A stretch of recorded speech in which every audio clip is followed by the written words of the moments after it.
પ્રણામ વિદ્યાર્થી મિત્રો, યુટ્યુબ ચેનલ પર આપ સૌનું હાર્દિક સ્વાગત છે ને આપ જોઈ રહ્યા છો મારી સાથે ગુજરાતી વ્યાકરણ. મિત્રો, અત્યાર સુધીના દરેક એપિસોડનું આપ સૌએ ચોક્કસથી અધ્યયન કર્યું હશે, અભ્યાસ તો કર્યો જ પણ સાથે સ્વાધ્યાય કર્યું હશે એવું માની લો. પણ એક અગત્યની વાત એ કરી દઈએ મિત્રો કે જ્યારે આજે કોઈ પણ વિદ્યાર્થીને પૂછવામાં આવે કે બેટા ગુજરાતીમાં 100માંથી 100 માર્ક્સ લાવે એવા કેટલા વિદ્યાર્થી મિત્રો છે ક્લાસમાં, ત્યારે કોઈ છોકરાની આંગળી ઊંચી નહીં હોય. કેમ નહીં? કારણ કે અરે સાહેબ ગુજરાતીમાં 100માંથી 100 માર્ક્સ આવતા હશે. મેં કીધું કેમ બેટા, કુદરતી નિયમ છે કે નાના સાહેબ કોઈ સાહેબ આપતા જ નથી? કેમ સાહેબને શોખ થાય છે, એમને ઘરના આપવાના છે માર્ક્સ? નાના સાહેબ પણ ક્યાં કોઈને આવે છે? તો નથી આવતા તો એનું કારણ શું છે? તો કે સાહેબ જોડણીના માર્ક્સ કપાય ને.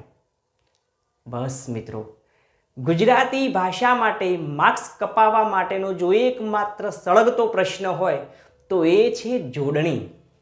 આજે આપણે મિત્રો આ એપિસોડમાં જોડણીનો અભ્યાસ કરી લઈએ.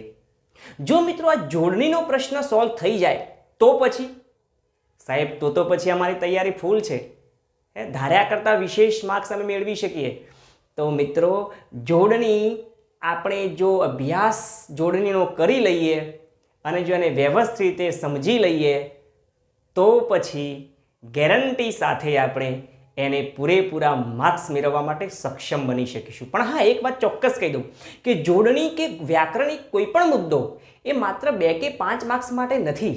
વ્યાકરણ એ ભાષાનો પાયો છે અને પાયાની બાબત સમગ્ર ભાષા માટે લાગુ પડે છે. એટલે દરેક વિદ્યાર્થી મિત્રોએ દરેક વ્યાકરણિક મુદ્દાનો અભ્યાસ અને એની સાથે સાથે સ્વાધ્યાયન ચોક્કસ કરતા રહેવું. તો મિત્રો વાત કરી રહ્યા છીએ આપણે આજે જોડણીની. તો આવો અભ્યાસ કરીએ જોડણીનો. તો મિત્રો સૌથી પહેલી વાત, આપણી મૂળ ભાષા મતલબ કે બધી જ ભાષાઓની જો કોઈ માં હોય તો એ કઈ ભાષા છે?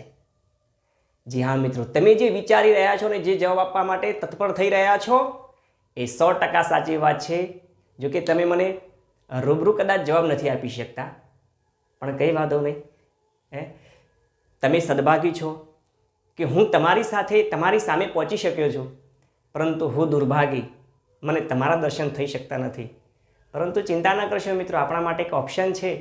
તમારા વિચારો, તમારા પ્રતિભાવો, તમારા જવાબો આપ કોમેન્ટ બોક્સમાં જણાવી શકો છો, એટલે આપણો વાર્તાલાપ થતો રહેશે. તો મિત્રો વાત અને તેમ છતાંય જો કોઈ વિશેષ વાતચીત કરવી હોય, ચિંતન કરવું હોય, આપણે એકબીજા સાથે શીખવું હોય, કારણ કે હું તમને શીખવતો જ નથી. શીખવવાનો હું કોણ? હું તો માત્ર નિમિત્ત અને માધ્યમ છું. બાકી તમારી પાસે મારે શીખવાનું છે, મારે મારો એકડો પાકો કરવાનો છે. એટલે કારણ મિત્રો, કારણ એટલા માટે જ, કારણ કે આપણે શીખવતા નથી, હંમેશા શીખતા રહીએ છીએ. અને શીખવાનું નાનામાં નાના બાળક જોડે પણ હોય છે. દુનિયાના તમામ જીવો પાસે શીખવાની બાબત હોય છે, માટે દરેકની પાસે શીખી લેવું મિત્રો. એક વિદ્યાર્થીએ મને આ વાત હું તમને વારે ઘડી કહેતો રહું છું. એક વિદ્યાર્થી મને કહ્યું કે સાહેબ તમે અમારી પાસે શું શીખશો? મેં કીધું બેટા હું તમારી પાસે એ શીખીશ કે શીખવું કેવી રીતે. અરે કે સાહેબ હા, તો મિત્રો એ જ મજાની વાત છે કે આ શીખવું એ ખૂબ અગત્યની વાત છે. ખૂબ મોટી ઉંમરમાં પણ શીખતા રહેવું, કારણ કે શીખવા માટે આપણે ખૂબ નાના છીએ. તો આ અભ્યાસ કરી રહ્યા છીએ મિત્રો, આપણે એકબીજા સાથે અભ્યાસ અને રૂબરૂ મળ્યા તુલ્ય આપણે સમજી આ વિચારો આપણા કોમેન્ટ બોક્સમાં જણાવતા રહીશું. અને જો વિશેષ વાર્તાલાપ કે ચિંતન કરવું હોય તો કોન્ટેક્ટ ટુ મી, આપણે કોન્ટેક્ટ દ્વારા વાતચીત કરી શકીશું.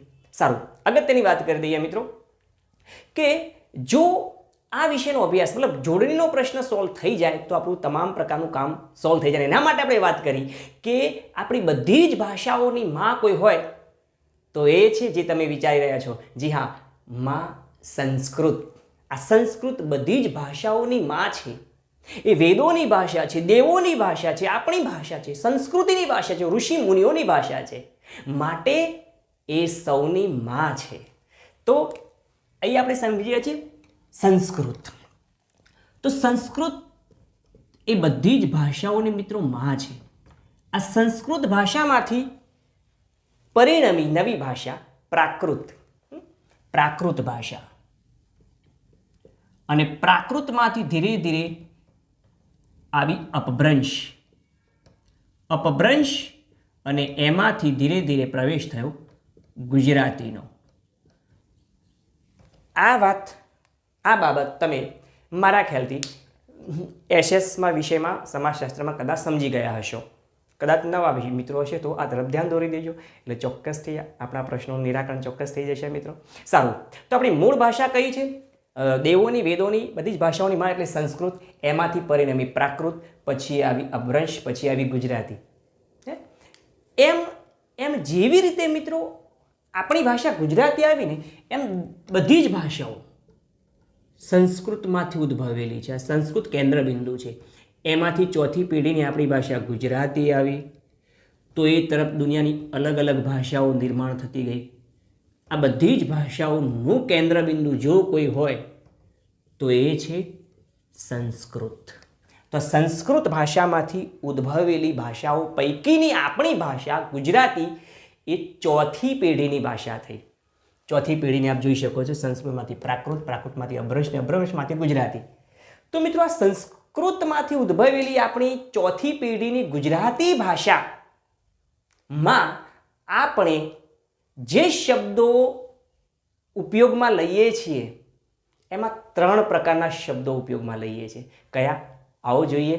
તો અહીંયા વાત જરા છણાવટ કરી દઈએ કે એ 3 પ્રકારના શબ્દો કયા કે જેને આપણે આપણી ગુજરાતી ભાષામાં ઉપયોગમાં લઈએ છીએ.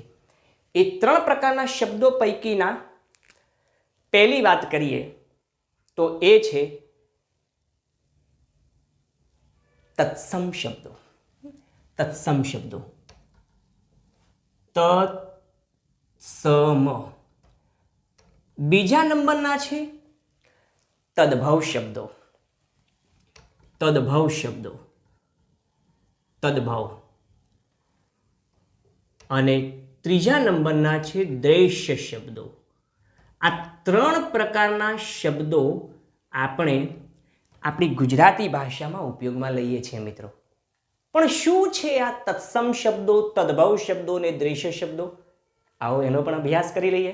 તો મિત્રો તત્સમ શબ્દો, જેમ આપણે એક કહેવતને જાણીએ છીએ કે મોરના ઈંડા ચિતરવા ન પડે, એટલે કે એનો અર્થ એવો થાય કે મા બાપના લક્ષણો પુત્રમાં કે પુત્રીમાં વારસામાં આપોઆપ આવે. મતલબ કે મા બાપના લક્ષણો સંતાનમાં આપોઆપ ઉતરી આવે છે. આ કહેવતને એક અમારા વિદ્યાર્થી મિત્રે બહુ સરસ જવાબ આપેલો, મને યાદ છે. અને પાછો કે વિદ્યાર્થી મિત્રોની જવાબ પણ જે નિખાલસતાથી જવાબ આપે પાછા. આનો જવાબ છોકરાએ આપેલો. એ કહે કે સાહેબ મોરના ઈંડા ચિતરવા ન પડે કારણ કે સાહેબ ચિતરવાથી પાપ લાગે. મેં કીધું ભાઈ સારું સારું સારું, તારી વાતનું મારે અવગણના ના કરાય. સારું. બીજા છોકરાએ કેવો જવાબ આપ્યો કે સાહેબ મોરના ઈંડા ચિતરવા ન પડે કારણ કે ચિતરવાથી અંદરથી બચ્ચું નીકળતું નથી. મેં કીધું તું બી રાઈટ. સારું. પણ ત્રીજા જે છોકરાએ જવાબ આપ્યો ને, હજુ સુધી હું ભૂલ્યો નથી. એ અમારે વિદ્યાર્થી જવાબ આપ્યો કે સાહેબ મોરના ઈંડા ચિતરવા ન પડે કારણ કે સાહેબ એકચ્યુઅલી મોર ઈંડા મૂકતો જ નથી, ઈંડા તો ઢેલ મૂકે, અને એ બી મેરિડ હોય તો મૂકે. ઓ મેં કીધું ભાઈ સાહેબ કેટલા ફોરવર્ડ છોકરાઓ છે આપણા કરતાં. એમની સાથે વધારે ઊંડા ઉતરવા જેવું નથી, એમની પાસેથી જે હોય શીખી લેવું, શીખવાડવામાં વધુ મજા નથી. પણ ટૂંકમાં મિત્રો મારે કહેવાનો મતલબ એ છે કે આપણી કહેવત પ્રમાણે શું થાય કે વારસામાં આપોઆપ એ લક્ષણો આવે છે. એમ માના લક્ષણો અત્યારે આપણે જે ગુજરાતી ભાષા બોલીએ છીએ એ ગુજરાતી ભાષામાં એ માં સંસ્કૃતના શબ્દો ઉતરી આવ્યા છે. એના એ જ શબ્દો, પ્રોપરલી સંસ્કૃતના જ શબ્દો, એને કહીશું તત્સમ શબ્દો. જી હા મિત્રો, એની છણાવટ કરી લઈએ કે તત્સમ શબ્દો એટલે તેના. તેના એટલે કોના? સંસ્કૃતના. પ્રોપરલી એ જ શબ્દો, તેના જેવા જ શબ્દો, તેના યાની કે સંસ્કૃતના જ શબ્દો. તેના એટલે કોના? સંસ્કૃતના. સંસ્કૃતના શબ્દો, સંસ્કૃતના જેવા જ શબ્દો એટલે તત્સમ શબ્દો. તદભવ એટલે કે તેમાંથી ઉદ્ભવેલા શબ્દો. હવે દાખલા તરીકે વાત કરીએ, તત્સમ શબ્દો શું છે, તદભવ શબ્દો શું છે, દ્રશ્ય શબ્દો શું છે. દાખલા તરીકે વાત કરું, તત્સમ શબ્દો પ્રોપરલી સંસ્કૃતના શબ્દો મિત્રો આપણે અત્યારે ગુજરાતીમાં ઉપયોગમાં લઈએ છીએ.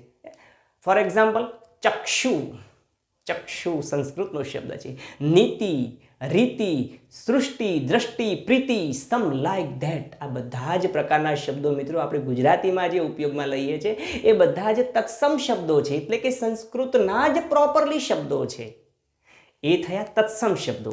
પણ તદભવ શબ્દો એટલે તેમાંથી. તેમાંથી એટલે શેમાંથી? તો સંસ્કૃતમાંથી. સંસ્કૃતમાંથી ઉદ્ભવેલા શબ્દો. તેમાંથી એટલે કે સંસ્કૃતમાંથી ઉદ્ભવેલા શબ્દો જેને કહીએ છીએ તદભવ શબ્દો. હવે દાખલા તરીકે વાત કરીએ કે ચક્ષુ શબ્દ સંસ્કૃતનો છે, પરંતુ એ પછી આપણે ઘણા બધા નવા શબ્દોનું પ્રયોજન કરીએ છીએ. નયન, લોચન, નેત્ર, નૈણ. આ બધા શબ્દો શું થયા? સંસ્કૃતના જ સમાનાર્થી શબ્દો છે, પણ એમાંથી નવા ઉદ્ભવેલા શબ્દો થયા, માટે એને કહીશું આપણે તદભવ શબ્દો. સંસ્કૃતમાંથી નવા ઉદ્ભવેલા શબ્દો. તો આ છે મિત્રો સંસ્કૃતમાંથી ઉદ્ભવેલા શબ્દોની વાત. પરંતુ આ દ્રશ્ય શબ્દો શું છે? તો મિત્રો દ્રશ્ય શબ્દોની વાત કરી લઈએ તો માણસનો એક સ્વભાવ છે. કયો સ્વભાવ? અનુકરણ કરવાનો. અનુકરણ કરવાનો. અને અનુકરણની વાત આવી એટલે એક વાત હું ચોક્કસ કહી દઉં કે આપણે મોટે ભાગે પાશ્ચાત્ય સંસ્કૃતિનું અનુકરણ કરતા રહ્યા છીએ. ખાસ કરીને કઈ બાબતોમાં? તો hair style, cloth style, walk style.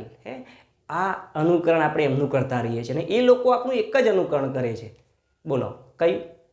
તો મિત્રો એ લોકો આપણી પાસેથી લાઈફ સ્ટાઇલ, જીવન જીવવાની પદ્ધતિ શીખે છે. The art of living. આપણા ઋષિમુનિઓ કેવી રીતે જીવતા અને કેટલા નિખાલસતાથી ને કેવું તંદુરસ્ત જીવન જીવતા એ આપણી પાસેથી એ લોકો શીખે છે. એટલે અનુકરણ આપણે એમનું કરીએ છીએ, આંધળું અનુકરણ છે, અને એ લોકો આપણા સમજદારીનું અનુકરણ કરે છે આપણામાંથી.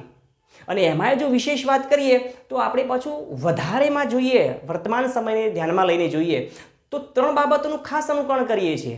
કઈ? તો ખાણી, પીણી અને ગાણી. ખાદ્ય પદાર્થો, પેય પદાર્થો અને ગાવાના ગીતો. આ 3 બાબતનું આંધળું અનુકરણ પાશ્ચાત્ય સંસ્કૃતિમાંથી કરીએ છીએ. આપણા ભોજન કયા? તો લાડુ, દાળ, ભાત, શાક, લાપસી. આ બધા ભોજનને મૂકી અને પીઝા, મંચુરિયન, બર્ગર. પહેલાં ખાઈએ બર્ગર ને થાય પછી ગરબડ. આ બધું પાશ્ચાત્ય સંસ્કૃતિ આપણે અનુકરણ કરીએ છીએ. પેય પદાર્થોની વાત કરીએ તો આપણા પીણા કયા મિત્રો? તો આપણા પીણા છે સરસ મજાના દૂધ, છાશ, લસ્સી, લીંબુ શરબત. આ બધા આપણા પીણાઓ મૂકી અને પાશ્ચાત્ય સંસ્કૃતિના આઈએ કુછ તૂફાની કરતે, થમ્સઅપ, કોકા કોલા, પેપ્સી, આ બધું અનુકરણ કરીએ છીએ આપણે. અરે એટલું જ નહીં, આપણા સુંદર મજાના ગીતોને મૂકીને પોપ ગીતોનો આશરો લઈએ છીએ. અને એટલે જ મિત્રો, એટલે જ મને કવિ કૃષ્ણ દવેની અનુકરણ કરવા જેવું કરાય, પણ એનું અનુકરણ કરાય જે જીવનમાં ઉપયોગી હોય, જીવન બગાડે એવું નહીં. એટલે કવિ કૃષ્ણ દવેની મિત્રો મને એક સરસ પંક્તિ યાદ આવે છે કે જ્યારે આપણે પાશ્ચાત્ય સંસ્કૃતિનું જ્યારે અનુકરણ કરીએ છીએ, આંધળું અનુકરણ કરીએ છીએ, ત્યારે આપણે છેવટે મરવાનો વારો છે જ. મરવાની દશા આવશે જ. આપણે મતલબ મરવાની દશા તો ખરી, પણ મોત બગાડે એવી દશા આવશે.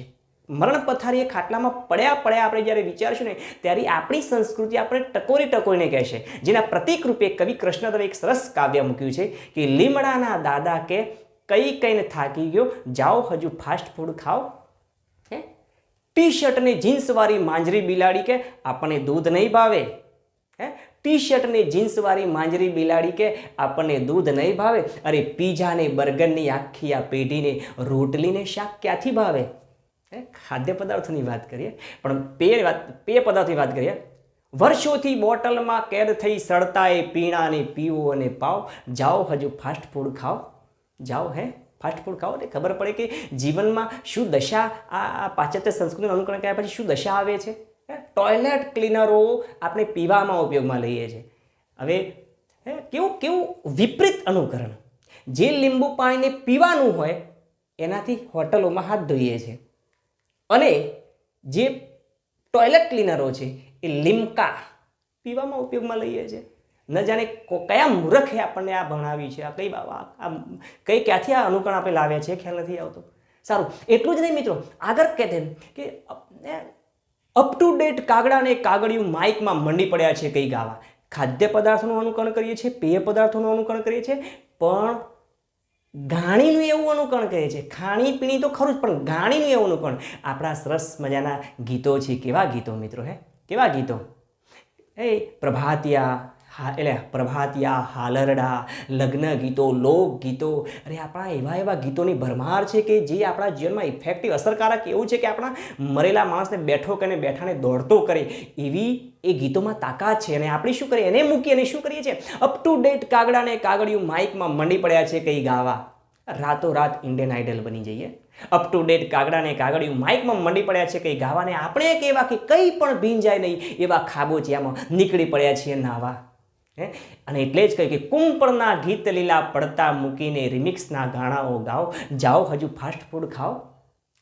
યાદ રાખજો મિત્રો, જો સૂરજ દેવતા જેવા સૂરજ દેવતા ઉગે છે ત્યારે પૂર્વમાં પૂજાય છે, પરંતુ પશ્ચિમ તરફ ગયા ને તો એમને જો આથમવાનો વારો આવતો હોય તો આપણી શું વિષાદ છે મિત્રો. પણ હા, અનુકરણ સારી બાબતનું કરી શકાય, સારી બાબતનું અનુકરણ કરી શકાય. એમ આપણે ગુજરાતી ભાષામાં કેટલાક શબ્દોને અનુસરીએ છીએ, અન્ય ભાષાઓના શબ્દોને અનુસરીએ છીએ. એને જ કહીશું આપણે દ્રેશ્ય શબ્દો. એટલે કે મિત્રો અહીંયા અન્ય ભાષામાંથી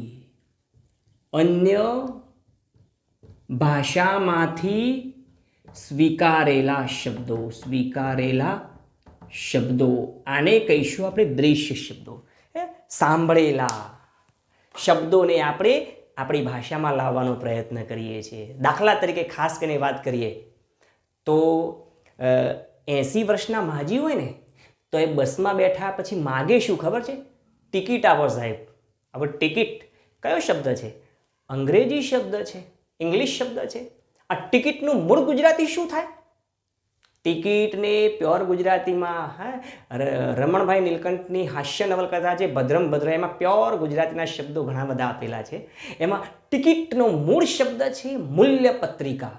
સાહેબ આ તો અમને ખબર જ નથી મિત્રો, એ જ તો તકલીફ છે. મૂલ્યપત્રિકા એ ભૂલીને આપણે ટિકિટને પ્રોપરલી આપણે સ્વીકાર લીધો. એટલે 80 વર્ષના માજી હોય એ ગુજરાતીને છોડીને ઇંગ્લિશમાં રજૂઆત કરવા લાગે. એટલે ટિકિટ શબ્દ ઇંગ્લિશ શબ્દ છે. એટલું જ નહીં, આપણે બોલીએ છીએ રેલવે, તો રેલવે આ શબ્દ ઇંગ્લિશ છે, એનું ગુજરાતી શું થાય? તો એક છોકરો કે સાહેબ, અને તમે પણ વિચારતા છો કે સાહેબ આગગાડી. નહીં મિત્રો, આગગાડી એ પણ અરબી ફારસી શબ્દ છે. એનું પ્યોર ગુજરાતી શું થાય? તો એનો પ્રોપર અને પ્યોર ગુજરાતી શબ્દ છે અગ્નિરથ. અગ્નિથી ચાલતો રથ એટલે અગ્નિરથ. અને રેલવે સ્ટેશન એનું ગુજરાતી શું થાય? તો અગ્નિરથ વિરામ સ્થાન. હે સાહેબ એવું સારું. પણ મિત્રો આ જ શબ્દને જો હિન્દીમાં કહેવો હોય તો, કારણ કે હિન્દી પણ આપણી રાષ્ટ્રભાષા છે, એનું પણ સન્માન હોવું જોઈએ, અને એનું ખાસ સન્માન હોવું જોઈએ. તો હિન્દીમાં રેલવેને હિન્દીમાં શું કહેવાય? તો બરાબર ધ્યાનથી સાંભળજો. હિન્દીમાં એને કહે લહુપથ ગામિની. લહુ એટલે લોખંડ, પથ એટલે રસ્તો, ગામિની એટલે જવાવાળી, ચાલવાવાળી, લોખંડના રસ્તા ઉપર ચાલવાવાળી એટલે કે લહુપથ ગામિની. ઓકે, રેલવે સ્ટેશનને હિન્દીમાં શું કહેવાય? તો રેલવે સ્ટેશનને હિન્દીમાં બરાબર ધ્યાનથી સાંભળજો લહુપથ ભગ અડ્ડા.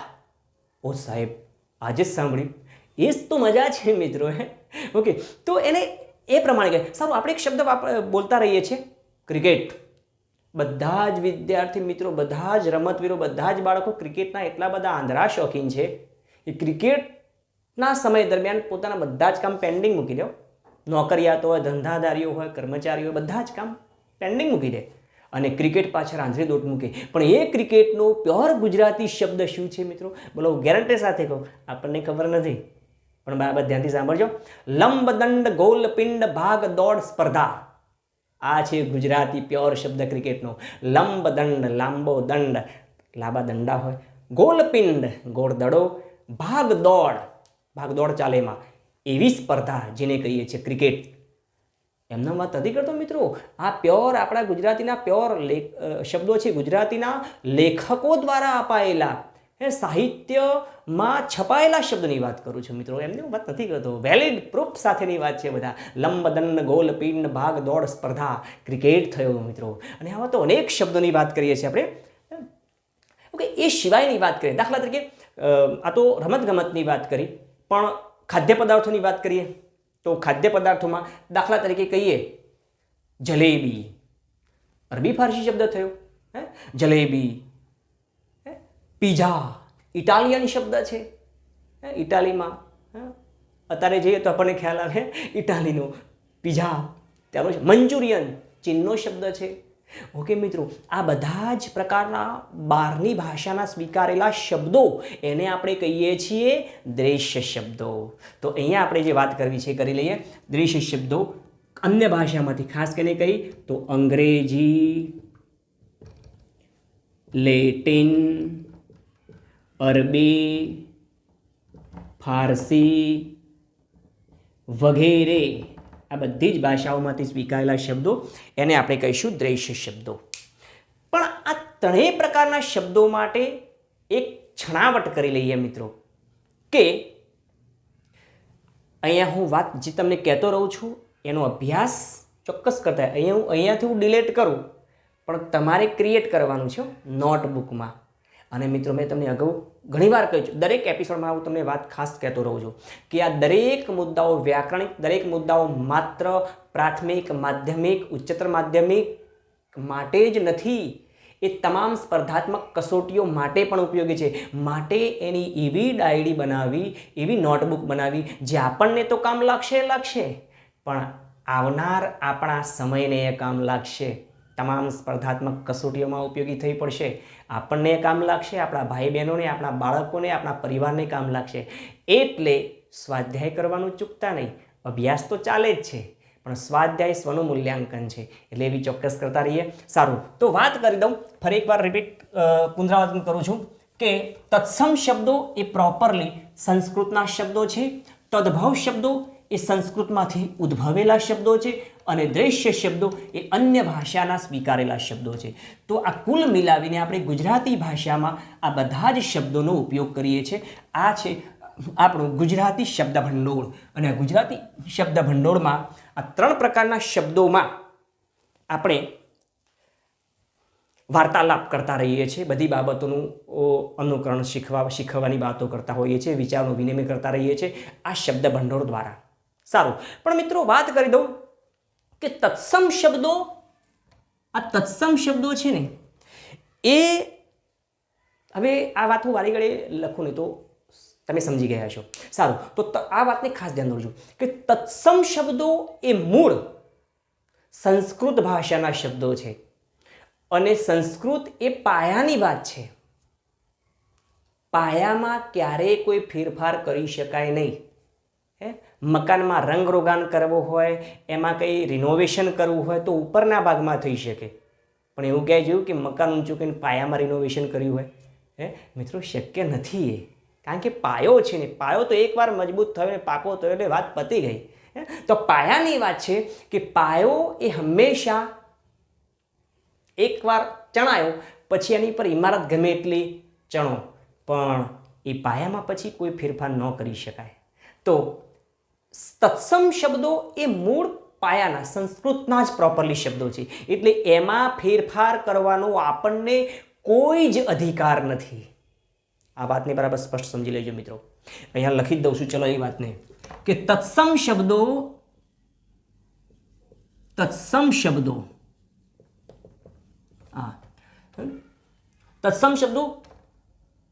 આ પ્રકારના શબ્દો મૂળ સંસ્કૃત ભાષાના જ હોવાથી એમાં ફેરફાર કરવાનો આપણને કોઈ જ અધિકાર નથી, કોઈ જ અધિકાર આમાં નથી. દાખલા તરીકે આપણે શબ્દોની વાત કરી લઈએ તો કયા શબ્દો? ચક્ષુ, નીતિ, રીતિ, સૃષ્ટિ, દ્રષ્ટિ, પ્રીતિ વગેરે. આ બધા શબ્દો મિત્રો કયા છે? તત્સમ શબ્દો છે, જેમાં આપણને ફેરફાર કરવાનો કોઈ જ અધિકાર નથી. તદ્ભવ શબ્દો વિશે આપણે થોડુંક ઊંડા સમજવાનું છે, એટલે એને થોડાક પછી લઉં, પણ પહેલાં દ્રશ્ય શબ્દોની વાત કરી લઉં. તો દ્રશ્ય શબ્દો એનો ક્રમ ત્રીજો આપણે લખ્યો છે, પણ અહીંયા બીજા ક્રમે એને સમજાવવાનો પ્રયત્ન કરું છું, એટલે સમજી લેજો મિત્રો. અહીંયા બીજો ક્રમ દ્રશ્ય શબ્દો. આ દ્રશ્ય શબ્દો ફરી એકવાર ધ્યાન દેજો કે તદ્ભવ શબ્દો ઉપર આપણે આખો એપિસોડ ચલાવવાનો છે, એટલે એને હું હવેના ભાગમાં લઈશ. અત્યારે પહેલાં દ્રશ્ય શબ્દો સમજી લઈએ. તો દ્રશ્ય શબ્દો એ શું છે?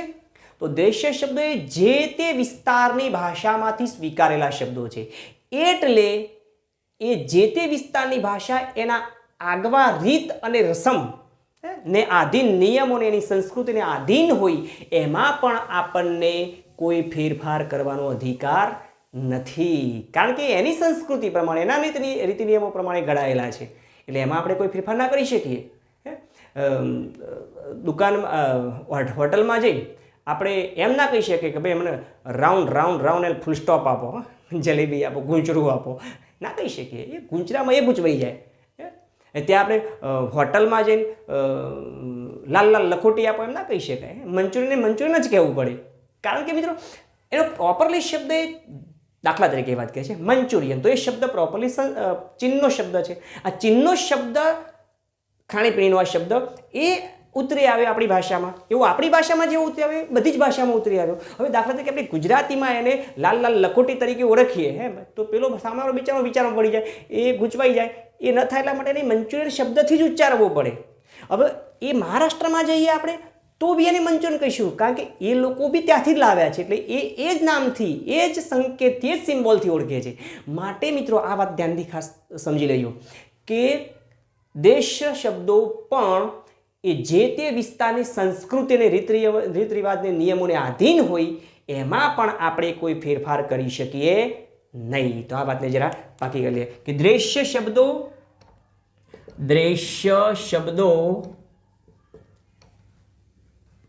જે તે વિસ્તારની ભાષા ના હોવાથી તેની સંસ્કૃતિ તથા નિયમોને આધીન છે, તેથી તેમાં પણ કોઈ જાતનો ફેરફાર કરી શકાય નહીં. દાખલા તરીકે આપણે વાત કરી મિત્રો કયા પ્રકારના શબ્દો? તો દ્રશ્ય શબ્દોમાં વાત કરી ટિકિટ, જલેબી. દાખલા તરીકે સાહિત્યમાં ભાષામાં આપણે એની ભાષા તો ઓફિસ, અંગ્રેજી શબ્દ થયો ઓફિસ. દાખલા તરીકે હાઇકુ સાહિત્યનો પ્રકાર છે. હાઇકુ જાપાનનો આ શબ્દ છે, મતલબ હાઇકુ જાપાનનો સાહિત્ય પ્રકાર છે. હાઇકુ એ પ્રમાણે ગઝલ તો અરબી ફારસી પ્રકાર છે. તો આ સાહિત્યના પ્રકારો. ઉર્દુ ભાષામાં પ્રકાર છે. આપણે સાહિત્યમાં વાત કરી ચૂક્યા છીએ મિત્રો. દરેક વિદ્યાર્થી મિત્રો દરેક એપિસોડને ચોક્કસ જોવાનો પ્રયત્ન કરજો, કારણ કે આપણે માતૃભાષાને આત્મસાત કરીએ છીએ. શીખવાની વાત પછી રહી કે શીખવું એ ક્યાંક બળજબરીપૂર્વક પણ હોય, ડરથી પણ હોય, પરીક્ષાના ડરથી શીખતા હોઈએ, પણ આત્મસાત કરવું એ તો બસ એની પરીક્ષા હોય કે ન હોય, પણ હું મારી માને વાલ કરી લઉં, કારણ કે માતૃભાષા એ આપણી ત્રીજી માં છે. ચોક્કસ તેને આત્મસાત કરીએ મિત્રો. ઓકે, તો વાત જરા એ કરવી છે મિત્રો કે અહીંયા તત્સમ અને દ્રશ્ય શબ્દો અહીંયા આપણે છણાવર કરીએ, પણ હવે આપણે જે વાત કરવાની છે એ છે તદ્ભવ શબ્દો. ઓકે, તો તદભવ શબ્દો એ શું છે મિત્રો? વાતને બરાબર ધ્યાનથી સાંભળી લેજો અને સમજી લેજો કે આ તદભવ શબ્દો એ શું છે. મિત્રો આપણે જેમ વાત કરીએ એમ તદભવ શબ્દો એ રોજ બરોજ નવા બનતા શબ્દો છે. દિન પ્રતિદિન નિત નવા શબ્દો બને છે તદભવ શબ્દો.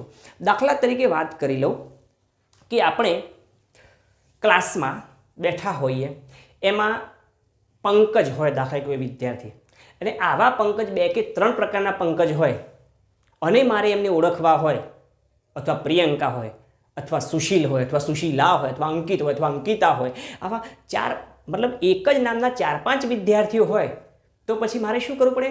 એમને ઓળખવા માટે જુદા જુદા સિમ્બોલ આપવા પડે, જુદા જુદા નામ, યા તો પછી એને કંઈક યુક્તિ વાપરવી પડે. દાખલા તરીકે પંકજ 3 હોય તો પછી એ 3 પંકજમાંથી પંકજ પટેલ કહેવા પડે, બીજા કહેવા પડે પંકજ, દાખલા તરીકે પંકજભાઈ ઠાકોર. પણ એમાં ધારો કે પાછા પંકજભાઈ પટેલ 2 હોય તો એમાં પાછા નામ પંકજ સી પટેલ, પપ્પા નામ પરથી પંકજ ડી પટેલ, તો એમ ઓળખવું પડે. એટલે કે મિત્રો એમાં શું આપણે પંકજને જુદા પાડવા માટે શું કરવું પડ્યું? જુદા જુદા સિમ્બોલ, સંકેતો, યુક્તિ પ્રયુક્તિઓ આપવી પડી, ક્યાંક સિમ્બોલ આપવા પડ્યા કે આ એટલે આ પંકજની વાત કરું છું. પંકજ સી પટેલ એટલે પંકજ સી પટેલ હોય એ જ ઊભા થાય, બાકીના પંકજ બેસી રહેશે. અંકિતા 3-4 પ્રકારની હોય તો એમાંથી જે અંકિતાનું નામ હું પ્રયોજન કર્યું છે, જે નામથી આખા ક્લાસમાં જાહેરાત કરી છે, એ જ અંકિતા આવશે. તો આ પ્રમાણે એને એક આપણી આગવી ઓળખ આપીએ છીએ, સિમ્બોલ આપીએ છીએ, જેના લીધે એને અલગ તારવી શકાય. તો મિત્રો આ જે શબ્દો છે તદભવ શબ્દો નિત નવા બનતા શબ્દો છે. આ નિત નવા બનતા શબ્દોને એકબીજાથી જુદા પાડવા માટે, દાખલા તરીકે પાણી શબ્દ છે, મૂળ શબ્દ છે સંસ્કૃતનો પાણી, પાણી એટલે હાથ, પાણીર મધુરૌ પાદૌ મધુરૌ નૃત્યમ મધુરમ સખ્યમ મધુરમ મધુરાધિપતૈરખિલમ મધુરમ. તો પાણી એટલે હાથ. હવે આ હાથ શબ્દ મૂળ સંસ્કૃતનો, પણ એને મારે નવા સ્વરૂપમાં આપવો શબ્દ છે, તો એને નવા સ્વરૂપમાં શબ્દ આપવા માટે એમાં મેં ફેરફાર કર્યો. કયો કર્યો? તો અહીંયા મેં દીર્ઘ બનાવી દીધો. તો શું થયું મિત્રો? સંકેત બદલ્યો. આ પાણી એ પ્રોપર સંસ્કૃતનો શબ્દ હતો, આ પાણી એમાં મેં દીર્ઘઈ કર્યું. આ પાણીનો મતલબ હતો સંસ્કૃત પ્રમાણે જોવા જઈએ તો પાણી એટલે હાથ, અને આ પ્રમાણે પછી જોવા જઈશું તો થઈ ગયોનો મતલબ પાણી એટલે જળ, નીર. તો આ થયો મિત્રો ફેરફાર. શેનો? તદભવ શબ્દો એ નવા બને છે, ને નવા બનતા શબ્દોમાં આપણે ફેરફાર કરીએ છીએ. તો આમાં ફેરફારમાં શું કર્યું? તો અહીંયા આપણે હસવાઈ હતી, અહીંયા આપણે દીર્ઘઈ કરી. બસ મિત્રો આ જ આપણા એપિસોડનો તાત્પર્ય છે, હેતુ છે. આપણે તદભવ શબ્દો નિત નવા બનતા હોય એને એકબીજાથી અલગ તારવવા માટે કેટલાક નિયમો ઘડ્યા છે, સિમ્બોલ અલગ તારવ્યા છે, સંકેતો અલગ તારવ્યા છે. બસ આ નિયમો, આ સંકેતોને જ આપણે કહીએ છીએ જોડણી. આ વાત હવે કેન્દ્રબિંદુ છે મિત્રો, કે જોડણી શું છે? તો આ ફેરફાર એ જોડણી છે. તો આ ફેરફાર એ જોડણીને સમજવા માટે ઓકે, દ્રશ્ય શબ્દોની અહીંયા છણાવટ કરી લઈએ. ત્રીજા પ્રકારના શબ્દો દ્રશ્ય શબ્દો, સોરી તદભવ શબ્દો. કે તદભવ શબ્દો શું છે? આ તદભવ શબ્દો અહીંયા છણાવટ કરીએ કે તદભવ શબ્દો એ નિત નવા બનતા હોય એના માટે, એને ઓળખવા માટે, એને ઓળખવા માટે કેટલાક વ્યાકરણિક નિયમો ઘડવામાં આવ્યા છે, જેને જોડણી તરીકે ઓળખવામાં આવે છે, તરીકે ઓળખવામાં આવે છે. તો જોડણીમાં થયું શું મિત્રો? ફેરફાર થયો. શેનો ફેરફાર થયો? વ્યંજન અને સ્વર. યાદ કરી લો મિત્રો આપણો ધ્વનિ પરિચય એપિસોડ. ન જોયો હોય તો આજે જ જોઈ લેજો. શું વાત કરી હતી એમાં આપણે? ધ્વનિમાં કે બે પ્રકારના ધ્વનિ જોડાય એટલે વર્ણ રચાય છે. કયા બે પ્રકારના ધ્વનિ? તો વ્યંજન અને સ્વરની જોડણી એટલે વર્ણ. તો આ જોડણી શેના પર આધારિત છે? વ્યંજન અને સ્વર પર આધારિત છે. તો અહીંયા આપણે ફેરફાર કર્યો. શેમાં ફેરફાર કર્યો? તો પાણીમાં. તો હસ્વ મતલબ સ્વરમાં ફેરફાર કર્યો. એવો ફેરફાર વ્યંજનમાં પણ હોઈ શકે. પણ અગત્યની વાત એ છે મિત્રો કે જોડણીના જો નિયમો સમજવા હોય તો વ્યંજન અને સ્વરનો પરિચય હોવો જરૂરી છે. તો દરેક વ્યંજન એ સ્વર સાથે જોડાય છે અને એ પ્રમાણે એની ઓળખાણ થાય છે. આ મુદ્દાને આપણે દરેક એપિસોડમાં જોવાનો છે.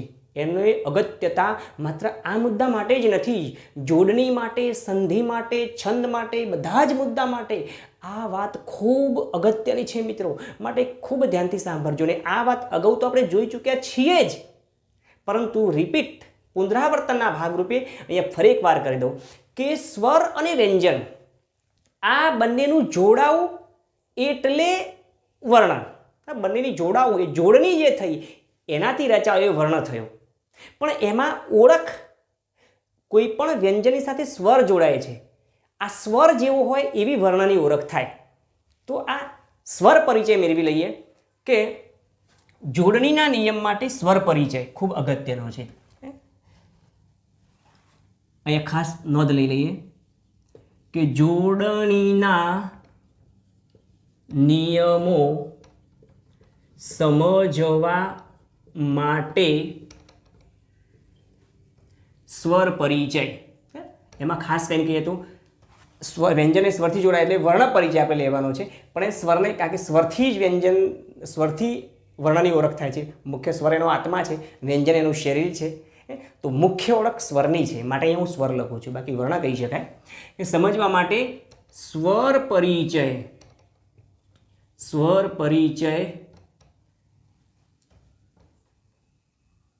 પરિચય મેળવવો જરૂરી છે. અને આ સ્વર બે વિભાગમાં વહેંચાય છે મિત્રો. આ બે વિભાગમાં વહેંચાતા સ્વર એમની ઓળખ એ કેવી રીતે થાય છે એ જોઈએ છે.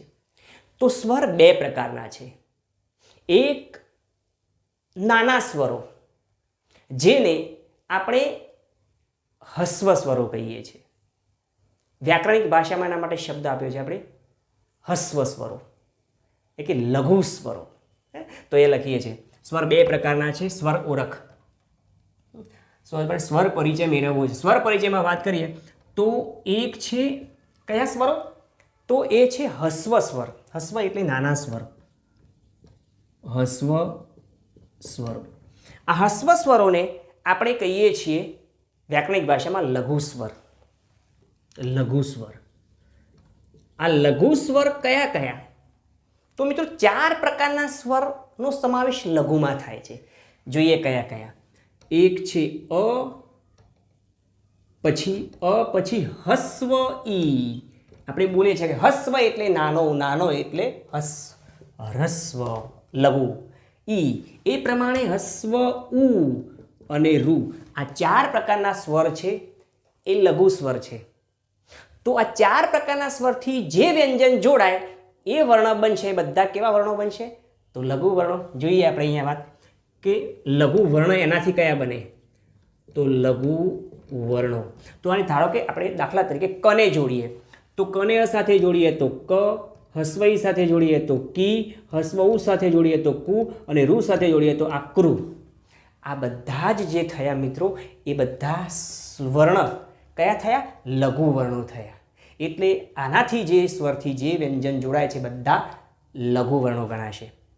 તો તો બાકીના મોટા સ્વર કયા? તો બાકીના વધ્યા એ બધા. આ મોટા સ્વરને શબ્દ માટે વ્યાકરણિક ભાષા માટે કહીએ છીએ દીર્ઘ સ્વર. જેને વ્યાકરણિક ભાષા માટે પ્યોર શબ્દ આપે છે ગુરુ સ્વરો. તો જોઈએ અહીંયા દીર્ઘ સ્વર કયા? દીર્ઘ સ્વર વ્યાકરણિક ભાષામાં આપણે એને કહીશું ગુરુ સ્વર. તો આ ગુરુ સ્વર કયા? તો બાકીના જે વધ્યા એ બધા જ ગુરુ સ્વરમાં સમાવેશ થશે. કયા કયા? તો એક આ, ઈ, ઉ, એ, ઐ, ઓ, ઔ, અમ અને અહ. આ બધા જ કુલ મિલાવીને કેટલા આપણે 13 ગયા? 1 2 3 4 5 6 7 8 9 10 11 12 અને 13 સ્વર એ રૂનો સમાવેશ એમાં કર્યો અથવા અનુસ્વારને એમાં. આ વાત આપણે અગાઉ કરી ચૂક્યા છીએ કે અમને જો અનુનાસિક અનુસ્વારમાં અલગથી ગણીએ તો 12 અને એનો આમાં સમાવેશ કરીએ તો 13. જો એને આમાં રાખીને કદાચ રૂને એમાંથી માઇનસ કરીએ તો 12 અને એની સાથે ગણીએ તો 13. જે રીતે આપણે ગણતરી કરતા હોઈએ એ પ્રમાણે કરી શકાય, પણ અનુસ્વારને આપણે મોટે ભાગે અલગથી ગણીએ છીએ એટલે આપણે 12 સ્વર તરીકે ઓળખાવીએ છીએ. બાકી એની સાથે અનુસ્વાર સાથે થશે 13 સ્વર. ઓકે, તો 13. તો એનાથી જે વર્ણો બનશે એ કયા બનશે? તો ગુરુ વર્ણો બનશે. આ ગુરુ વર્ણો કયા મિત્રો? તો એનાથી જે બનાવે તો કને જ ઉદાહરણમાં લઈએ તો દાખલા તરીકે કા, દાખલા તરીકે કી, દાખલા તરીકે કુ, કે, કઈ, કો, કૌ, કમ અને કહ. આ બધા જ જે વર્ણો થયા એ બધા જ ગુરુ વર્ણો થયા. હવે આ ગુરુ વર્ણો અને લઘુ વર્ણોનો અભ્યાસ તો આપણે કરી લીધો, પરંતુ જોડણી માટે 2 પ્રકાર, જોડણીના નિયમો માટે 2 પ્રકાર, 2 ભાગ પડે છે જોડણીના નિયમો માટે. તો જોડણી માટે 2 પ્રકાર કયા? કારણ કે શેનાથી જોડાય છે? એક વ્યંજનથી ને એક સ્વરથી. તો મિત્રો એક જોડણી છે વ્યંજન જોડણી અને બીજી જોડણી છે સ્વર જોડણી. વ્યંજન જોડણીની વાત કરી લઈએ તો મિત્રો આ હું અહીંયાથી ડિલીટ કરું એટલે તમે ડિલીટ ન કરતા, એને ક્રિએટ કરતા રહેજો અને આપ સૌના પ્રતિભાવો ચોક્કસ કોમેન્ટ બોક્સમાં જણાવતા રહેજો. અને સાથે સાથે આ માતૃભાષાનો આત્મસાતનો જે ભાવ છે એ રાષ્ટ્રના નિર્માણ માટે એને શેર પણ કરતા રહેજો. આ વાત ચૂકતા નહીં, પછી મને કહેતા નહીં. સારું, પણ કહેવું એ છે મિત્રો, અહીંયા મારે જે અગત્યની વાત કરવી છે એ આ છે કે 2 પ્રકારની જોડણીઓ આપણે લખવામાં ધ્યાન દોરતા હોઈએ છીએ. એમાં કદાચ ભૂલ પડે, માર્ક્સ કપાય તો આ 2 પ્રકારની બાબતોમાં પડે છે. કઈ? એક વ્યંજન જોડણી અને બીજી સ્વર જોડણી. સારું, વ્યંજનની વાત કરીએ તો વ્યંજન જોડણીમાં ચિંતા જેવું કંઈ છે નહીં. કારણ એનું એ છે કે વ્યંજન આપણે જેવો ઉચ્ચારીએ છીએ એ જ પ્રમાણે લખાશે, એટલે એમાં જોડણીમાં ઝાઝી માથાકૂટ નહીં પડે. દાખલા તરીકે વાત કરું કે મારે શુદ્ધ લખવું હોય તો શુદ્ધ એક આમ આપેલું છે ને એને શુદ્ધ આમ કરીએ છીએ દાખલા તરીકે, તો આ થયું શુદ્ધ. હવે વિચારી લઈએ કે આ બેમાંથી સાચું શું છે? કે સાહેબ આ પહેલું સાચું છે. કેમ? તરત ખબર પડી ગઈ. કારણ કે આપણે ઉચ્ચારતી વખતે આનો ઉચ્ચાર શુદ્ધ એમ ઉચ્ચારાય છે, આ છે શુદ્ધ. શુદ્ધ નથી બોલતા, આપણે શુદ્ધ બોલીએ છીએ. એટલે જેવું બોલીએ છીએ, જેવો ઉચ્ચાર કરીએ છીએ એ પ્રમાણે લખાય. એટલે વ્યંજનની અંદર આવી જોડણીનો સુધારો આવે તો એમાં આપણને ઝાઝી ચિંતા નથી મિત્રો. પરંતુ ચિંતા શામાં છે? તો ચિંતા છે સ્વરમાં. સ્વરની જોડણી જ્યારે આવે ત્યારે આપણને ચિંતા દૂર કરી મૂકે છે. દાખલા તરીકે ધારો કે આપણે લખવું હોય, દાખલા તરીકે આપણે લખવું છે કબૂતર, તો આ કબૂતર, તો આમાં હસવું આમ આવે કે આમ આવે? ચિંતા ત્યાં ઊભી થાય છે. નિયમિત લખવું હોય તો નિયમિત આમ આવે કે નિયમિત આમ આવે? ચિંતા ત્યાં ઊભી થાય છે. એટલે કે આપણે જે મુશ્કેલીઓ છે એ વ્યંજન જોડણીમાં નથી, સ્વરમાં છે. આ શેમાં ફેરફાર થતો? અહીંયા સ્વર છે, અહીંયા સ્વર છે, અહીંયા સ્વર છે, અહીંયા પણ સ્વર છે. પણ આ બંનેમાંથી સાચું શું એ ઓળખવા માટેનું આપણું આપણું કન્ફ્યુઝન છે, મુશ્કેલીમાં છે, એમાં દ્વિધા અનુભવીએ છીએ કે બેમાંથી શું ઓપ્શન પસંદ કરવો. તો મિત્રો એના માટે ચિંતા કરવાની જરૂર નથી, કારણ કે આપણે જે વાત કરી રહ્યા છીએ એ જોડણીના નિયમોમાં સ્વર પર ધ્યાન દેવાનું છે, કારણ કે વ્યંજનને તો આપણે બાદ કરી દઈએ છીએ, વ્યંજનને આપણે બાજુ પર મૂકી દઈએ, એમાં જાજી ચિંતા નથી, કારણ જેવો ઉચ્ચાર છે એવું આપણે લખવાનું છે, તો એ આપણે એને બાજુ પર મૂકી દઈએ, એને અહીંથી ડિલીટ કરીએ. જે ચિંતાનો વિષય નથી એને સાઈડમાં મૂકી દઈએ. ચિંતાનો વિષય કયો છે? તો સ્વરની જોડણીનો. હવે સ્વરની જોડણીમાં એ પાછો ચિંતાનો વિષય હોય ને મિત્રો, તો ખાસ અગત્યના 4 જે સ્વર છે ને, એ 4 સ્વરમાં જ આપણને કન્ફ્યુઝન લાગે છે, 4માં જ આપણે દ્વિધા અનુભવીએ છીએ. એ 4 કયા કયા? અહીંયા હું બતાવી દઉં છું મિત્રો કયા કયા. તો એક છે હસ્વ ઈ, બીજો છે દીર્ઘ ઈ, ત્રીજો છે હસ્વ ઉ અને ચોથો છે દીર્ઘ ઉ. આ 4માં જ મિત્રો આપણને તકલીફ છે, કન્ફ્યુઝન છે. બાકી તમારે બાકીના જે સ્વર રહે ને એમાં કોઈ જ તકલીફ નહીં પડે. દાખલા તરીકે આકાશ લખવું હોય તો આકાશ આમ જ આવશે, આપણને ખબર પડી જશે. કોઈ મિત્ર આવી રીતે આકાશ નહીં લખે કે આકાશ, આ કાનો આગળ આવે કે પાછળ આવે કે માતર ઉપર આવે કે નીચે આવે, કોઈ ચિંતા નહીં પડે. કેસર લખવું હોય તો કેસર આમ જ આવશે, બધાને ખબર પડી જાય. કોઈ આમ કેસર નહીં લખે કે કેસર, આ ઉપર જ એનું સ્થાન છે એટલે આપણને ખબર પડી જાય. પરંતુ તકલીફ ક્યાં લખશે? આવું જ્યારે આવે ને હસ્વ કે દીર્ઘ ત્યારે કન્ફ્યુઝન થાય છે કે કબૂતરમાં આમ લખવું ક્યાં? તો આ ને આ શું છે? તો એ ઉ છે. એ ઉમાં એક નાનો ઉ છે અને આ મોટો ઉ છે ઉપરવાળો. આમાં આપણને તકલીફ છે. બીજો તકલીફ ક્યાં છે? તો અહીંયા આમાં તકલીફ છે, ઈમાં તકલીફ છે. ઈમાં આ નાનો ઈ છે, આ મોટો ઈ છે, દીર્ઘ ઈ છે. તો મિત્રો ઇન શોર્ટમાં આપ સૌ સમજી ગયા હશો કે જોડણી માટે વ્યંજન અને સ્વર જોડણીમાં મુશ્કેલી આપણને શેમાં લાગે છે? સ્વરમાં. અને સ્વરમાં બી પાછી કયા 4 સ્વરમાં? તો આ 4 સ્વર જે બતાવ્યા છે આપણે ઈ, ઉ અને ઉ, આ 4માં જ આપણને કન્ફ્યુઝન લાગે છે ને આપણા માર્ક્સ ત્યાં જ કપાય છે, બાકી બધે જ અપાય છે. માટે આ 4 બાબતોનો આપણે અભ્યાસ કરી લઈએ, આ 4 સ્વરને પરફેક્ટ રીતે ઓળખી લઈએ. તો આ 4 સ્વર શું છે? તો આ 4ની અંદર મિત્રો, આ 4 સ્વરની અંદર એક છે હસ્વ ઈ, જેને આપણે આ રીતે સંકેતમાં લખીએ છીએ. દાખલા તરીકે કી, એક્ઝામ્પલમાં લખીએ આપણે કી, હસ્વ ઈ છે. એ પ્રમાણે આ છે દીર્ઘ ઈ, દાખલા તરીકે કી. આ છે હસ્વ ઉ, દાખલા તરીકે કુ. અને આ છે દીર્ઘ ઉ, દાખલા તરીકે કુ. તો આ 4 બાબતો મિત્રો ખાસ ધ્યાન દોરવા જેવી છે. આ 4 સ્વરનો જો પરિચય આપણે મેળવી લીધો તો આપણે સમજી લો કે જગ જીતી ગયા, જગ જીતી ગયા. પરંતુ એમાં બી વાત કરી લઈએ મિત્રો કે આ 4નો અભ્યાસ કરી લઈએ, 4 બાબતોને પરિચય, આ 4 સ્વરનો પરિચય જો કમ્પ્લીટ મેળવી લઈએ, પણ આ 4 બાબતોનો પરિચય મેળવ્યા પછી આપણને કયા કયા શબ્દો ઓળખવામાં મુશ્કેલી સર્જાય છે તો વાત કરી લઈએ. તો સૌથી પહેલી મુશ્કેલી મિત્રો, આપણે જો દરેક શબ્દના ઉચ્ચારણગત નિયમો સમજી લઈએ તો આપણો પ્રશ્ન સોલ્વ થઈ જાય. દાખલા તરીકે આપણે લખીએ કીડી લખવું હોય ધારો કે, તો કીડી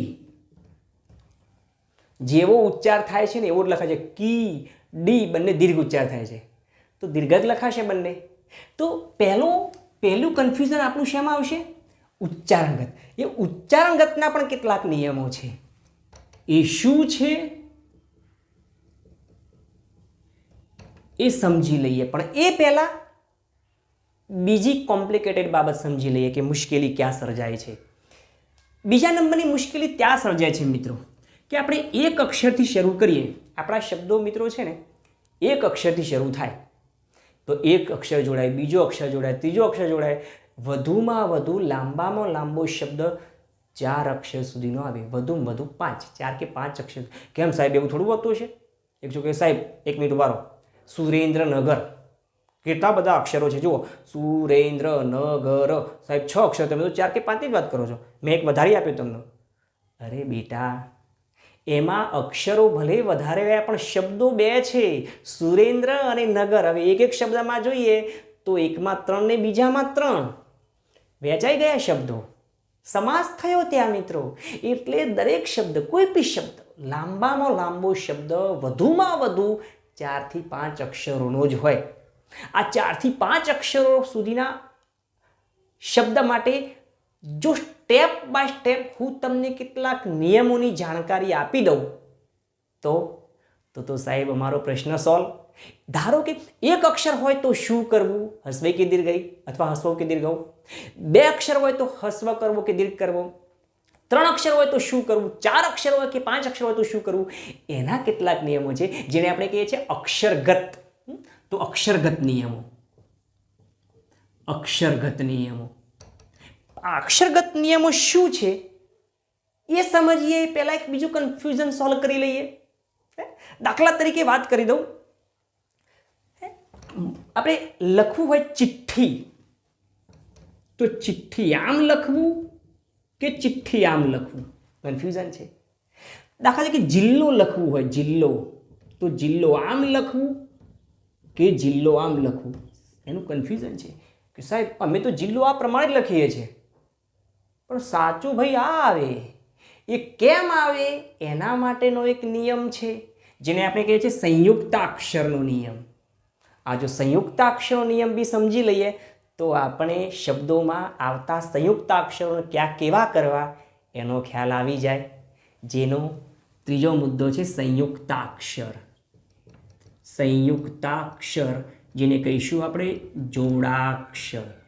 સારું મિત્રો, આ તો વાત કરી સંયુક્તાક્ષર કે જોડાક્ષરની, એના નિયમો શું છે એ સમજવા છે. પણ એ પહેલાં એક આગળનું કન્ફ્યુઝન સોલ્વ કરી લઈએ કે ક્યાં ક્યાં આપણને તકલીફો પડે છે, આ તકલીફો શું છે એ બાબતનો અભ્યાસ કરી લઈએ.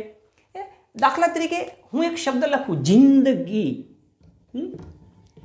જિંદગી, જિંદગી. સારું, આ જિંદગી અને જિંદગીમાંથી સાચું કયું? તો કે સાહેબ ઉપરનું સાચું છે, કારણ કે અમે દર વખતે એ જ લખીએ છીએ પરીક્ષામાં.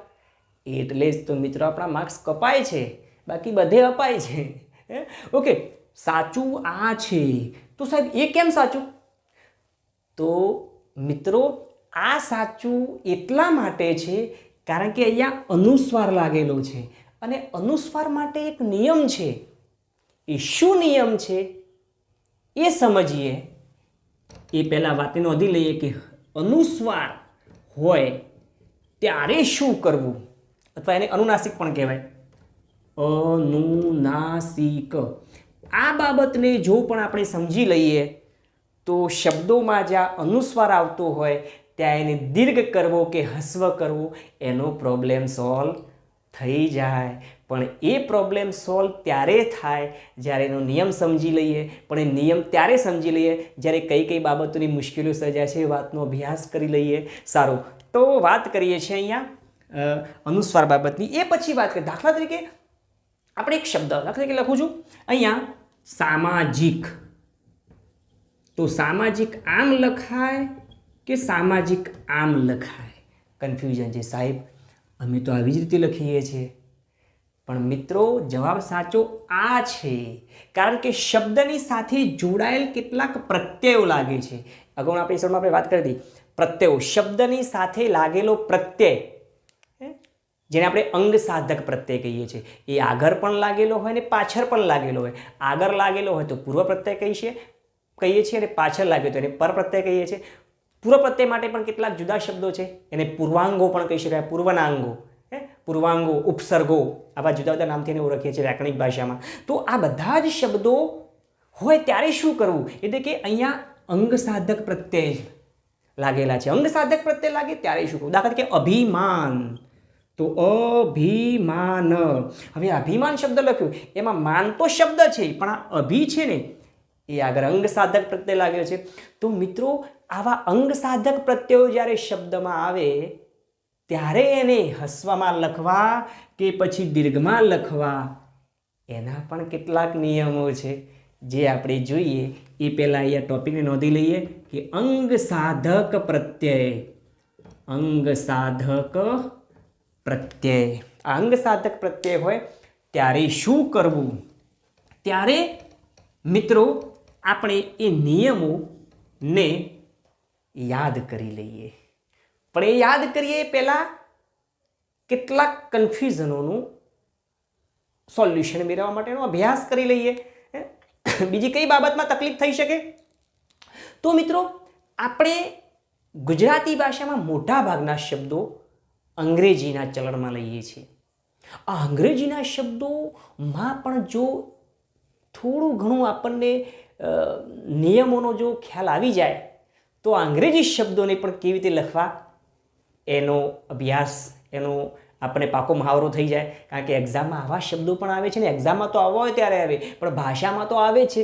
દાખલા તરીકે યુનિવર્સિટી શબ્દ આવ્યો તો યુનિવર્સિટી આમ આવે કે પછી યુનિવર્સિટી આમ આવે કે શું આવે, મ્યુનિસિપાલિટી, યુનિ કે ઓફિસ, આવા બધા શબ્દો આવે ત્યારે શું કરવું? તો મિત્રો બહુ જ મોટા અભ્યાસ પછી આપણા વ્યાકરણ શાસ્ત્રીઓએ, ભાષા સાહિત્યકારોએ કેટલાક નિયમો શોધવાનો પ્રયત્ન કર્યો છે, તારવવાનો પ્રયત્ન કર્યો છે.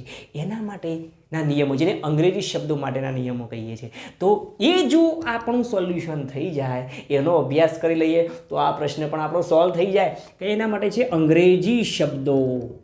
આ અંગ્રેજી શબ્દો આવે ત્યારે એને હસ્વમાં લખવા કે પછી દીર્ઘમાં લખવા, એનો ખ્યાલ આપણને આવી જાય તો આપણી ભાષામાં ઉપયોગમાં લેવાતા શબ્દ ભંડોળમાં આ પણ આપણો પ્રશ્ન હલ થઈ જાય. સારું, પણ એ ત્યારે હલ થાય જ્યારે એનો અભ્યાસ કરીએ. પણ અભ્યાસ ત્યારે થાય કે જ્યારે બધા જ મૂંઝવતા પ્રશ્નો સામે આવે. તો એક સામે પ્રશ્ન કે ઘણી વખતે આપણે મિત્રો અનુસ્વાર, અહીંયા લખું છું છોકરા કે છોકરા, આ બે પ્રકારના મેં શબ્દો લખ્યા. આ બંનેમાં સાચા કયા? તો સાહેબ ઉપરનું સાચું કે સાહેબ ના નીચેનું સાચું? અરે મિત્રો આ બંને સાચા છે, પણ આ બંને સાચામાં આ ક્યારે આવે ને આ ક્યારે આવે? એટલે કે અનુસ્વાર ક્યારે મૂકવો ને ક્યારે ન મૂકવો, એના માટે મિત્રો ગુજરાતી ભાષાના વ્યાકરણમાં 72 નિયમો છે. પણ 72 નિયમોનો આપણે જાણકારી મેળવવાની જરૂર નથી. હે સાહેબ અનુસ્વાર મૂકવા કે ન મૂકવા માટેના પણ નિયમો? સાહેબ મને તો ઈચ્છા થાય ત્યાં મૂકું છું ને ઈચ્છા ના થાય ત્યારે નહીં મૂકતો. મારે ક્યાં ઘરના મૂકવાના છે? ઈચ્છા થાય ત્યારે તમે કહેતા હો તો વધારે મૂકી દઉં સાહેબ. અરે મિત્રો એ મારી કે તમારી ઈચ્છા મુજબ નથી મૂકવાના, એ નિયમોને આધીન મૂકવાના છે. એના માટેના પણ નિયમો છે કે અનુસ્વાર મૂકવું કે ક્યાં ન મૂકવું. પણ એ બધા જ નિયમો આપણે જોવાની જરૂર નથી. જે ખાસ અગત્યના છે એવા કેટલાક નિયમોની જાણકારી આપણે હોવી જરૂરી છે, જેને આપણે કહીએ છીએ અનુનાસિક, મતલબ અનુસ્વારનો ઉપયોગ ક્યાં કરવો. આ અનુસ્વારનો ઉપયોગ આમ કુલ મિલાવીને મિત્રો આપણી ગુજરાતી ભાષાના શબ્દ ભંડોળમાં બોલાતા શબ્દોમાં આટલા પ્રકારનું કન્ફ્યુઝન આવી શકે છે. જો આ બધી જ બાબતોનો આપણે જો અભ્યાસ કરી લઈએ તો પછી 100% આપણે ગુજરાતી ભાષા માટેનો સળગતો પ્રશ્ન જોડણી એ સોલ્વ થઈ જાય. પણ એ સોલ્વ ક્યારે થાય? જ્યારે આ મૂંઝવતી બાબતોનો અભ્યાસ કરી લઈએ, એના નિયમોનો અભ્યાસ કરી લઈએ, અને આ નિયમો શું છે એ જો ખ્યાલ આવી જાય તો પછી આપણા માર્ક્સ કપાવવાનો પ્રોબ્લેમ સોલ્વ. બસ પછી અપાવવાની જ વાત કરવાની. પણ મિત્રો આ 6 કે 7 બાબતો આપણે જે દર્શાવી છે એના માટેના નિયમો શું છે, ક્યારે શું કરવું, ઉચ્ચારણગત હોય ત્યારે શું કરવું, અક્ષરગત હોય ત્યારે શું કરવું, સંયુક્તાક્ષર આવે તો શું કરવું, અનુસ્વાર કે અનુનાસિક આવે ત્યારે શું કરવું, અંગસાધક પ્રત્યય હોય ત્યારે શું કરવું, અંગ્રેજી શબ્દો આવે ત્યારે શું કરવું, કે અનુસ્વાર ક્યાં ઉપયોગમાં લેવો કે ન લેવો, આ બધી જ બાબતો એટલે જોડણીના નિયમો. પણ આ જોડણીના નિયમો શું છે એ શીખવા માટે આપ આતુર હશો. ચિંતા ન કરશો મિત્રો. આવા પ્રકારના શબ્દો આવે ત્યારે શું કરવું? તો સૌથી પહેલાં ગભરાવું નહીં, અને ગભરાયા વગર શું કરવું? તો એ નિયમોનો અભ્યાસ કરવો, અને એ નિયમો શું છે એના માટે જોતા રહો મારી સાથે ગુજરાતી વ્યાકરણ એ નેક્સ્ટ એપિસોડ. મળી આવતા અંગે ત્યાં સુધી બધા જ મિત્રોને ફરી એકવાર પ્રણામ પ્રણામ પ્રણામ. મિત્રો આપ ચોક્કસથી જો આ વ્યાકરણિક મુદ્દાઓનો અભ્યાસ કરવા ઈચ્છો છો તો ચેનલને સબસ્ક્રાઈબ કરવાનું ચૂકતા નહીં. ગમે તો લાઈક, માતૃભાષા માટે લાઈક કરજો અને રાષ્ટ્રના નિર્માણ માટે એને શેર પણ ચોક્કસથી કરજો. આપના વિચારો કોમેન્ટ બોક્સમાં જણાવતા રહેજો.